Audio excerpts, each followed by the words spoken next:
Ang sabi sa atin ng Biblia, dapat yung mga pinagsasaligang bagay na itinuro sa atin, mag-isip na tayo ng mas higit pa roon. Kasi ang kinakailangan, nagagawa na natin, na isa sa katuparan na natin. Hindi na yung lagi pa tayo yung pinapaalalahanan. Kasi naituro na sa atin yun. Pagka tayo nakarating dun sa uri na nagagawa na natin yung itinuro sa atin, hindi na tayo kinakailangan pang paalalahanan, yun po ang nakarating sa uring ganap. Yun ang makararating sa ating Panginoong Diyos. Paano po natin makikilala yung naging ganap? Pagka natutong magtiis sa lahat ng bagay. Kaya, yung ganap, marunong siyang magtiis.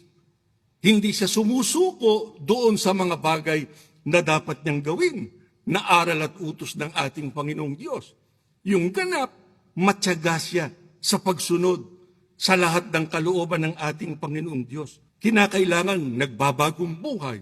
Kinakailangan nakikita sa atin yung pagiging aktibo sa ating pagkaiglesia ni Kristo.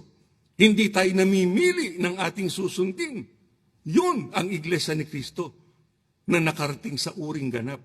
Pagka nakarating ka sa uring ganap, nakatitiyak ka, kailanman dumating ang araw ng paghukom, ano ang iyong makakamit, kapatid?